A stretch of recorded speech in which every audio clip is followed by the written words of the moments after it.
담대한 복음의 증인 바울에 대해서 살펴보고 있습니다. 하나님께서 여러분 마음 가운데 담대함을 주시기를 축복합니다. 어둠은 부지불식간에 자꾸 찾아와서 위축되게 하고 또 두렵게 하고 또 절망하게 합니다. 그러나 하나님 우리에게 주시는 마음은 근심하는 마음이 아니요, 두려워하는 마음이 아니요, 능력과 확신과 큰 소망을 주시는 것이 우리 주님의 축복인 줄로 믿습니다. 이 바울에게 주셨던 능력이 한 주일간 여러분의 삶을 온전히 주장할 수 있기를 축복합니다. 지배할 수 있기를 축복합니다. 이 성령 충만은 하나님의 영이 나를 주장하는 것을 말합니다. 나를 지배하는 것을 말합니다. 어둠이 틈타지 못하고 찾아온 절망이 나를 주장하지 못하고 걱정, 근심이 나를 주장하지 못하는 것이 성령 충만입니다. 세상 살면서 왜 어둠이, 근심이, 두려움이 우리의 마음을 찾아오지 않겠습니까? 부지불식간에 자꾸 찾아옵니다. 그러나 이 성령 충만함을 사모할 때 하나님의 말씀이 나를 지배하는 것입니다. 내 생각과 감정을 주장하는 것입니다. 그때 하나님의 의의 열매들이 내 삶을 통해서 나타나는 것입니다. 저는 이 성령 충만한 은혜가 여러분과 함께 할 수 있기를 축복합니다. 이 바울에게 주셨던 담대함, 이 능력, 이 은혜, 이것이 우리의 삶을 통일하게 주장할 수 있기를 축복합니다. 이번 목회사관학교에 참석하면서 순교의 의미, 또 예배의 의미가 무엇인지 다시 한번 깊이 생각해 볼 수 있는 시간이 있었습니다. 전날밤 저녁 시간에 중동에 있는 아부다비에서 목회하는 한 목사님과 얘기를 나눴습니다. 이분은 25년 전 이라크 전쟁이 한창 끝나갈 때 선교사님들과 함께 싱글 청년으로 이라크에 현지인 교회를 세우기 위해서 파송됐던 선교사님이셨습니다. 그런데 당시 사역할 때 어느 날부턴가 이 이라크 현지에 이 대자보가 붙기 시작했는데 내용인즉슨 아시안 사람들을 잡아오면 현상금을 주겠다는 이 현상금 벽보가 붙기 시작한 거예요. 위험한 사태를 파악한 정부에서 제 공무원들을 먼저 빼고 또 교민들을 먼저 주변 국가로 빼고 그리고 이 선교사님과 사역하는 분들도 함께 주변 국가로 빠지게 되었습니다. 그런데 그때 나오지 못했던 사람이 고 김선일 형제입니다. 이 선교사님은 현지인 교회를 할 때 김선일 형제가 이곳 예배에 함께 와서 예배를 들었었고 또 교제를 했었기 때문에 그 형제에 대해서 어느 정도 알고 있었습니다. 현지에 있는 미군 부대 PX에 물품을 납품하는 일을 하고 있었기 때문에 이 형제는 빠지지 못하고 현장에서 계속 그 일을 하다가 어느 날 군부대 들어가는 것을 현지인들이 목격하고 나올 때 차에서 납치를 해가지고 끌고 간 거예요. 처음에는 좀도둑 수준의 사람들이 납치를 했었기 때문에 작은 현상금으로 풀려날 수 있겠다 생각을 했는데 이것이 돌고 돌고 돌아서 현지에 있는 무장 이슬람 극단주의자들한테 손에까지 들어가게 된 거예요. 그때부터 이제 협상이 난항을 겪고 어려움을 겪고 이제 협박과 위협들이 시작됐죠. 주변국에 피신해 있던 이 선교사님은 이 형제의 상황을 알고 기도하며 주님 살려주십시오, 또 구출해 주십시오 하고 기도를 시작합니다. 그리고 금식 기도를 시작했습니다. 하루, 이틀, 3일 물만 먹으면서 하나님 이 형제를 살려달라고 기도합니다. 유럽이나 독일에 이 납치됐던 이 사람들이 협상을 통해 잘 풀려나는 소식을 들으면서 우리 대한민국 납치된 형제도 잘 풀려나겠구나 하고 그러나 기도를 멈추지 않습니다.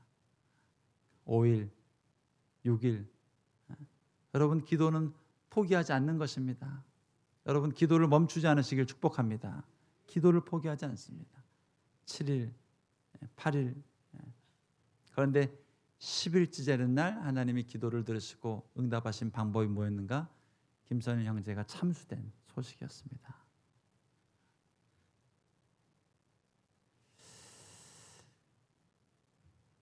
그 소식을 듣고 여러 가지 복잡한 심경 가운데에도 하나님, 그러나 하나님의 선하신 뜻이 있는 줄 믿습니다. 이 순교의 피가 절대 헛되지 않게 해주십시오. 하나님, 이 피를 통해서 이라크에 하나님 복음의 문이 열리게 해주시고 또 구원받는 하나님의 백성들이 일어나게 해주십시오. 이 안타까움을 금할 길이 없지만 금식 기도를 한 덕분인지 믿음이 잉태되고 또 이 땅을 향한 축복의 기도가 나오면서 어떻게 이 일들을 이제 수습해야 될지 기도하며 준비를 합니다. 그런데 소식이 들려오기를 이 김선일 형제가 순교당한 이 영상이 인터넷에 돈다는 소식을 듣습니다. 그리고 이 영상을 볼까 말까 하다가 그래도 마지막 하나님 나라 가는 그 순교 영상인데 한번 열어봐야 되겠다 하고 열어본 순간 엄청난 시험에 빠지게 됩니다. 확인을 해보니 이 순교를 앞둔 청년은 벌벌 떨면서 이 앞에 무릎 꿇고 앉아있고, 그리고 뒤에 무장한 잔인한 극악무도한 이 이슬람 테러리스트들은 노래를 하고요, 흥얼대고 서로 농담을 주고받고, 이 상상하지 못했던 모습들이 영상을 통해서 전개가 되는 거예요. 아무 일 없는 듯, 어떻게 한 영혼을 칼로 죽여야 되는 그 현장에서 아무런 죄책감도 없고요, 아무런 거리낌도 없고 긴장감도 없고요,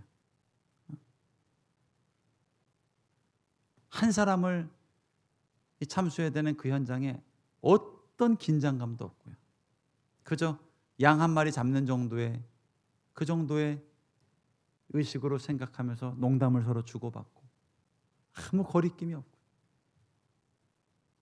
이런 모습을 보면서 막 분노가 치밀어 오르기 시작한 거예요, 선교사의 마음에. 어떻게 이럴 수가 있나? 여러분, 근데 이상할 게 없습니다. 죄 없는 예수님이 십자가에 못 박혀 죽어갈 때 밑에 있었던 군병들의 모습을 보십시오. 조롱하고 농담을 하고요, 자기들끼리. 그 옷을 제비뽑기해서 나눠 갖고요. 이게 우리가 믿음의 길을 걸어갈 때 하나님 한 분 바라보면서 이 세상에서 어리석은 인생으로 살아갈 때 우리한테 주어지는 현실입니다. 시댁의 복음화를 위해서 기도하고 애쓰며 나아갈 때 내 수고와 정성을 일이라도 알아줄까요? 그렇지 않습니다. 이 내 정성과 애씀이 무색할 만큼 조롱과 비난의 소리들이 들립니다. 우리가 일터에서 영수증 하나도 거룩하게 집행을 하고 회사 돈 하나하나 1원 10원이라도 횡령하지 않고 정직하게 집행하고자 살 때, 여러분, 세상이 우리를 향해 기다리고 있는 게 뭘까요? 손가락질할 때도 있고요. 그런다고 누가 알아주냐? 우리의 이 정성과 믿음은 아무런 영향을 주지 못하고 조롱받는 것 같고 무시받는 것 같고 하는 세상이 이 믿음의 백성들의 삶에 기다리고 있는 현실입니다. 목회도 마찬가지입니다. 언제나 그럴듯한 부흥이 기다리고 있고 언제나 그럴듯한 영광이 기다리고 있는 게 목회 현장이 아닙니다. 나름대로 스스로 애쓰고 또 눈물 흘리며 기도하고 있어도요, 어떤 때는 원수 마귀가 우리의 정성과 이런 애씀은 전혀 아무렇지도 않은 듯 조롱하고 비웃고 그냥 아무 일 없는 듯 일어나는 이 현실이 믿음의 백성들이 살아갈 때 기다리고 있는 현실입니다. 여러분, 기도하고 믿음으로 애쓰고 살고 있지만 아무런 변화도 없고요. 세상이 나를 비웃고 있는 것 같고요. 조롱하고 있는 것 같고요. 그럴 때 명심하십시오. 하나님이 내가 지금 주님의 길을 정확하게 걸어가고 있구나. 내가 지금 주님의 길을 정확하게 걸어오고 있구나. 마음으로 격려할 수 있길 축복합니다. 그 순교 영상을 보면서 이 선교사님이 그 영상을 마치고 입에서 쌍욕이 나오기 시작한 거예요. 어떻게 이런 일이 있을 수 있을까? 어떻게 이렇게 잔인할 수 있을까? 어떻게 이렇게 무자비할 수 있을까? 여러분, 원수마귀는 무자비합니다. 어떻게 한 영혼을 이 목숨을 끊어가는 그 현장에서 그렇게 웃고 즐기면서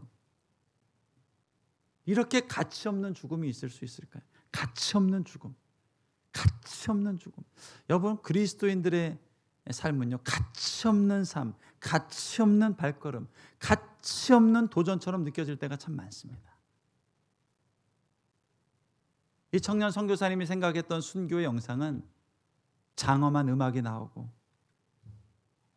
하나님의 영광의 빛이 비춰지고 그 두려운 죽음의 현장 앞에 주님의 빛의 하늘로부터 비춰지고 내가 너와 함께한다는 믿음의 확신이 부어지고 이것이 성경에 나오는 순교의 현장인 줄로 알고 있었단 말이에요. 그러나 이렇게 무가치하게 죽을 수 있을까? 한 영혼이. 여러분 어떻게 생각하십니까? 정말 이런 일이 있을 수 있습니까? 평생을 기도하고 살았던 한 영혼이 여러분 무가치하게 죽는 것을 본 적이 있습니까? 평생을 말씀을 붙잡고 살았던 영혼이 너무나도 허무하게 죽어간 현장을 목도한 적이 있습니까? 그 선교사님의 마음 가운데 엄청난 분노와 좌절. 내가 이 백성을 위해서 다시 이 땅에 들어가야 될까? 내가 이런 백성들을 위해서 다시 복음을 들고 이 땅에 나아가야 될까? 이렇게 가치 없는 일들을 내가 해야 될까? 라는 의심의 먹구름이 막 밀려올 때 하나님 말씀을 통해서 주신 음성은 인류 역사의 첫 순교자였던 이 아벨의 죽음에 대해서 묵상하게 하셨어요.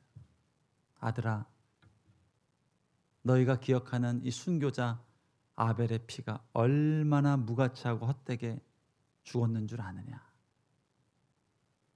아무런 이유도 없이, 아무런 연고도 없이. 아벨이 잘한 것은요, 예배를 잘 드린 것 외에는 아무것도 잘못한 것이 없습니다. 예배를 정성스럽게 잘 드렸고 하나님의 그 예배를 기쁘게 받으셨다면 그 인생의 부요함, 건강, 축복, 은혜들이 넘치게 부어져야 될 거 아니에요. 이렇게 하나님의 신실하게 섬겼던 아벨이 너무나도 허무하게, 너무나도 어이없이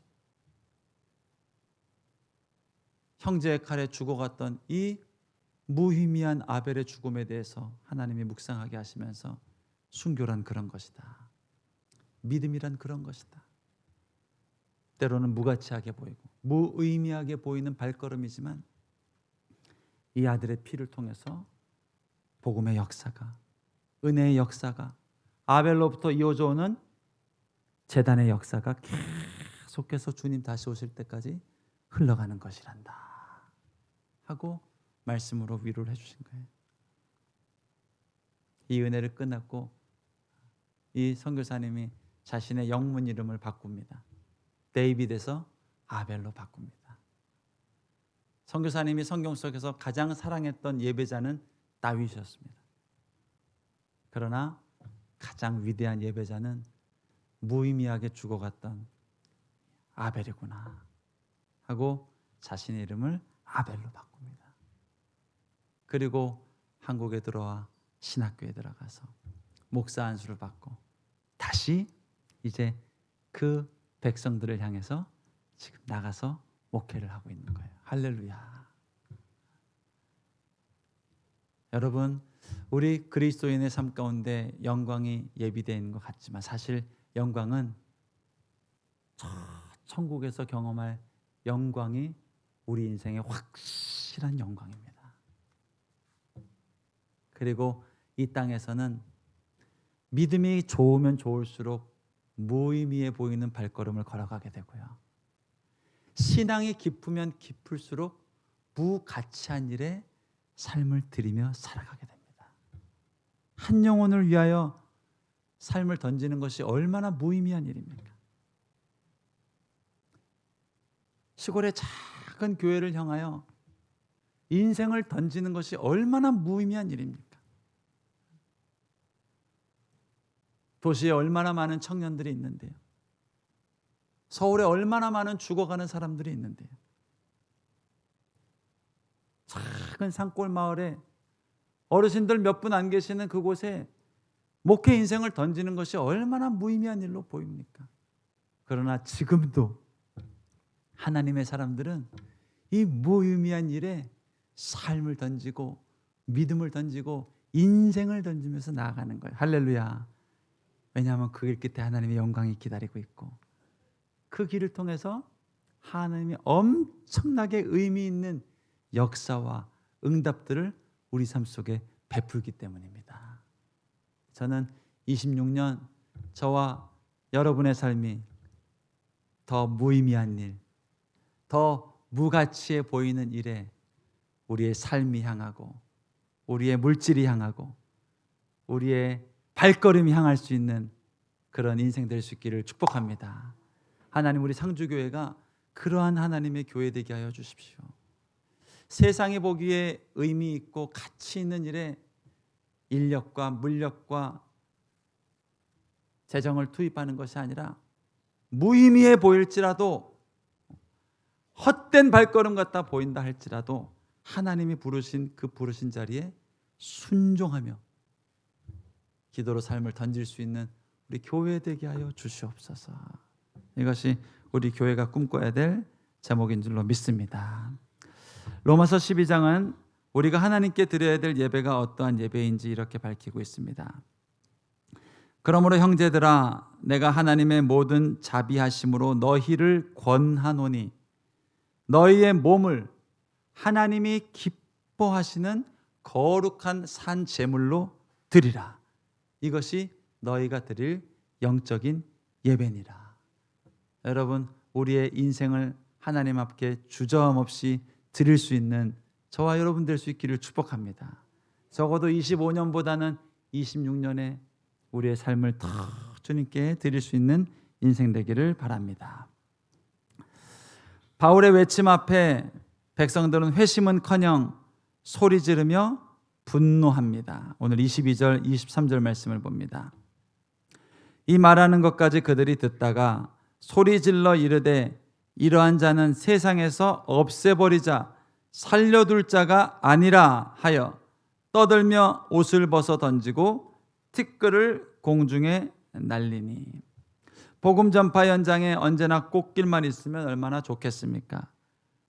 목회 현장에 언제나 꽃길만 예비되어 있다면 얼마나 좋겠습니까? 구역장님들, 우리 목양하는 현장에 언제나 꽃길만 있으면 얼마나 좋겠습니까? 우리 교사 선생님들, 학생들을 양육하고 사랑해주는 그 목양의 현장에 언제나 변화되고 언제나 회심하고 돌아오고 언제나 아이들이 사랑으로 반응하는 이 역사만 있으면 얼마나 좋겠습니까? 그러나 그렇지 않습니다. 사역의 현장에는 핍박, 반대, 또 응답이 없는 상황들이 얼마나 많이 예비되어 있는지 모릅니다. 오늘 바울이 걸어가고 있는 길이 그 길이었습니다. 이 기가 막힌 설교, 만약 우리가 현장에서 이 바울의 설교를 들었다면 돈 주고 살 수 없는 이 메시지 앞에 얼마나 많은 변화와 회심을 경험했겠습니까? 그러나 이걸 들은 모든 백성들은 이 바울을 죽이기 위해서 혈안이 됩니다. 거부합니다. 비난합니다. 손가락질합니다. 저거 없애라, 없애라. 저거 죽여라, 죽여라. 여러분, 저는 저와 여러분이 이 복음 들고 살아가면서 적어도 이런 얘기 한 번쯤은 들어볼 수 있기를 축복합니다. 저거 죽여야 돼, 저거. 저 입을 막아야 돼, 입을 막아야 돼.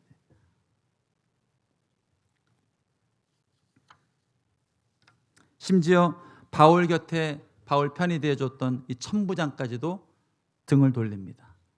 24절 말씀 같이 한번 볼까요? 천부장이 바울을 영내로 데려가라 명하고 그들이 무슨 일로 그에 대하여 떠드는지 알고자 하여 채찍질하며 신문하라 한대. 지난주까지만 해도 바울을 위경 가운데서 건져줬던 이 천부장이요, 이제 돌변하여서 바울을 신문하고 채찍질하려 합니다. 여러분, 그래서 사람은 절대로 의지하거나 믿고 살면 안 됩니다. 절대로 사람 의지하지 마십시오. 아무리 천사처럼 내게 보내준 하나님의 사람이라 할지라도 절대로 그 사람 의지하지 말고 하나님만 의지할 수 있기를 축복합니다. 절대로 의지하면 안 됩니다. 감사하게 바울은 이 천부장을 의지하지 않았습니다. 변심한 천부장 때문에 마음 괴로워하지 않았습니다. 왜요?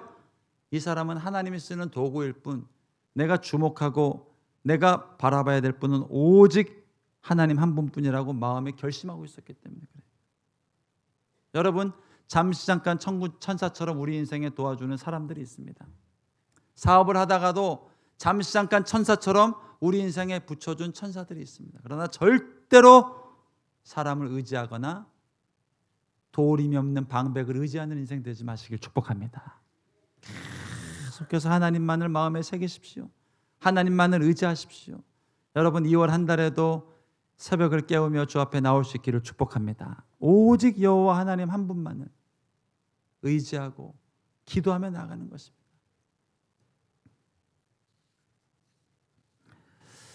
천부장은 잠시 잠깐 바울을 구출해 주기 위해 하나님이 사용한 도구였을 뿐, 그가 바울 곁을 지켜줄 수 있는 사람이 아니었습니다. 그를 지켜줄 분은 오직 하나님 한 분이셨습니다. 그리고 이 하나님을 주목하는 가운데 바울이 한 가지 지혜가 납니다. 그것은 내가 가지고 있는 이 로마 시민권이라는 아이덴티티입니다. 25절 말씀 볼까요?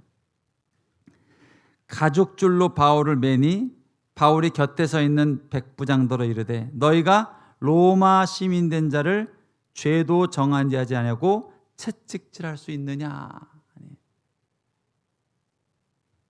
당시 법에서는요, 이 로마 시민권을 가진 사람은 함부로 정죄할 수도 없고 재판할 수도 없고 채찍질할 수도 없었습니다.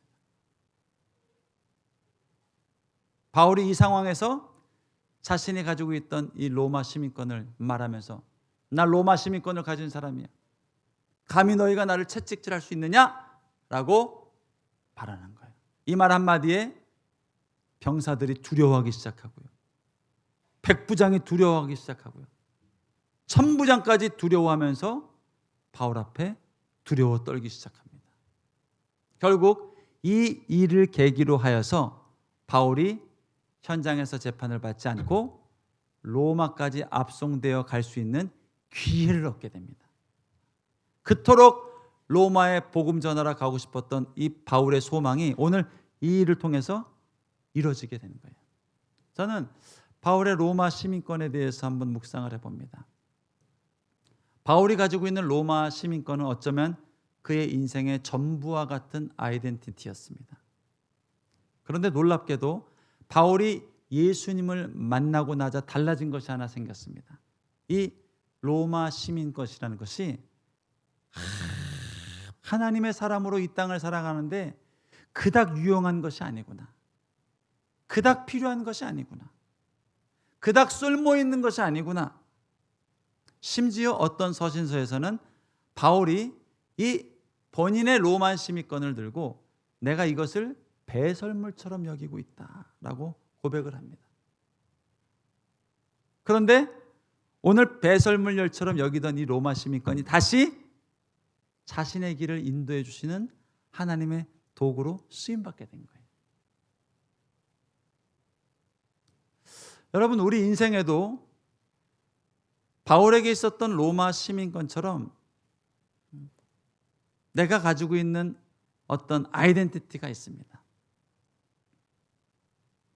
좋은 대학을 나온 사람은 이 좋은 대학을 나왔다는 이 아이덴티티, 아이디.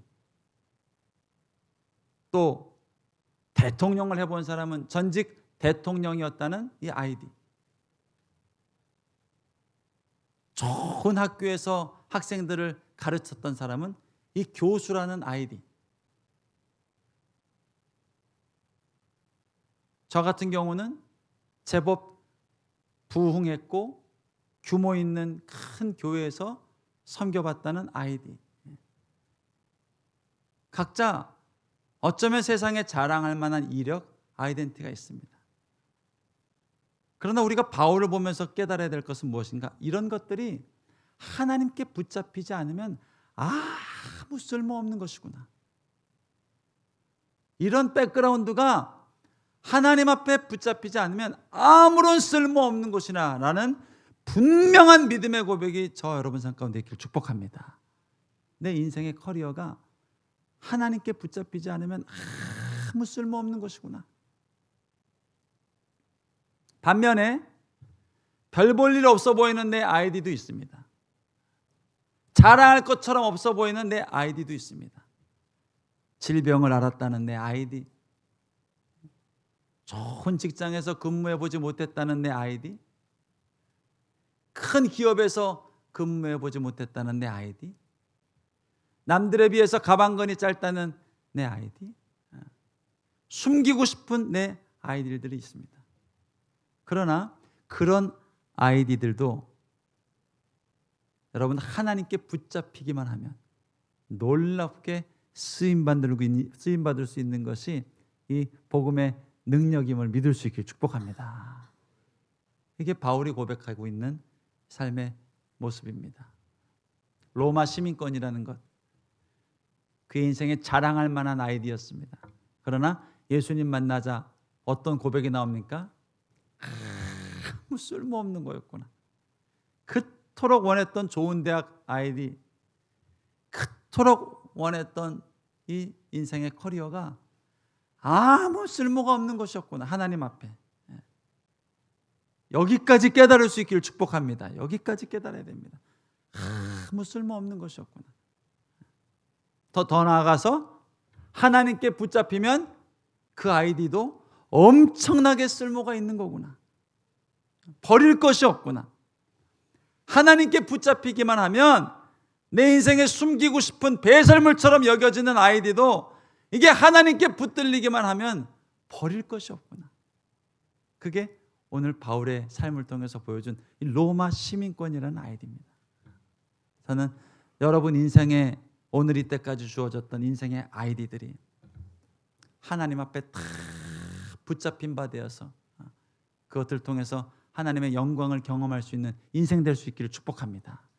버리고 싶었던 아이디까지도 하나님께 다 붙잡힐 수 있기를 축복합니다. 남들이 보기에는 실패처럼 보이는 내 커리어도, 남들이 보기에는 이 손가락질 할 만한 내 커리어도 하나님께 붙잡히기만 하면 주님의 영광을 드러내는 통로가 되는 것입니다. 할렐루야. 또 자랑할 만한 아이디가 있습니까? 여러분, 하나님보다 더 붙잡지 않는 은혜가 있기를 축복합니다. 어떤 커리어건, 내 인생에 자랑하고 싶은 어떤 커리어가 있건 하나님보다 더 붙잡지 않는 그런 은혜가 여러분 삶 속에 함께 할 수 있기를 축복합니다.